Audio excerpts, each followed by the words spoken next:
Let's talk about cold email outreach. So right now I am working with a marketing client and we are implementing a cold outreach strategy, which is a little different than I think how most people approach cold email. And so I wanted to create a short little video sharing our strategy and then giving some value and some tips. So let's go ahead and jump right in. But before we do, hello and welcome. If you are new, my name is Jessica. I am a marketing professional. I have 10 years of marketing experience. I'm also an expert vetted freelancer on Upwork. So that's the top 1% of all freelancers on the platform. Just in case you're like, who the heck is Jessica? Is she even credible to talk about marketing? And yes, indeed I am. So I'm going to walk you through a cold email outreach strategy that I'm using right now with one of my marketing clients. Now this is a B2B. The company knows exactly who they're trying to target. So we went onto Apollo and we pulled an email list of basically target customers. And I think there was like 100 to 150 emails in that first initial list. And then from there, you want to be smart. You want to do your due diligence and clean that list. So there's some free platforms out there where you can just upload the list and just have them scrubbed through and just remove old emails and just scrub through to make your email list as clean as possible.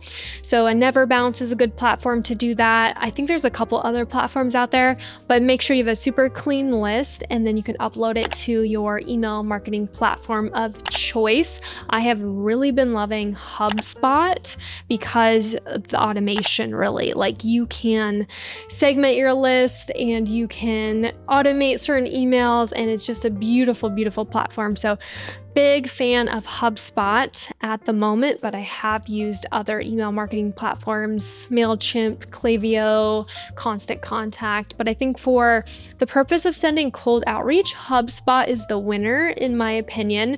So you have that clean list, you are uploading it to whatever email platform you want. From there, I usually recommend like warming up the list just to increase your chances of success. And so you do not risk getting flagged by Google, getting flagged by your email marketing platform. So from there, I actually recommend splitting up that list into much smaller segments just to be very, very careful. Like I said at the beginning, I don't want to do anything that I personally wouldn't do in recommending that to my client. So the beauty about segmenting your list into smaller batches essentially is you can keep a really, really close pulse on your open rate. You can see like if people are liking this email content, is it going to spam? Are they clicking on it? Are they opening it? And you can just kind of get a sample test and get some stats to work with. And the beauty of that is like if you're sending it out to like 10 to 15 people, you can observe the stats and then make tweaks and adjustments so then on your next batch, it can be optimized even more. So that's what we're doing with this client is the first batch, I think had 25 total contacts and a 28% open rate, which is really, really good. So that indicates to me that the subject line is working. Like there's nothing to change about the subject line.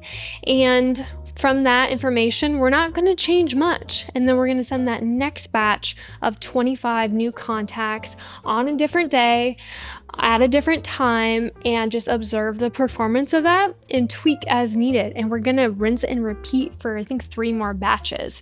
And that to me is just a really, really smart, intentional way to go about cold email outreach. And just to make sure you are not flagging Google, you are not flagging your email marketing provider, and you're being as cautious and as safe as possible and being smart from a data perspective. So I do recommend cold email outreach, especially for, B2B campaigns. If you're trying to grow your lead list, you're trying to get more customers, it's definitely a marketing strategy that you can explore, but you just want to be cautious. You just want to be careful and try to reel in the performance as much as possible. Well, thank you so much for watching my video. Let me know if you have any questions or if there's any specific topics you want me to create content around. Happy to hear your suggestions, and I will see you in the next one.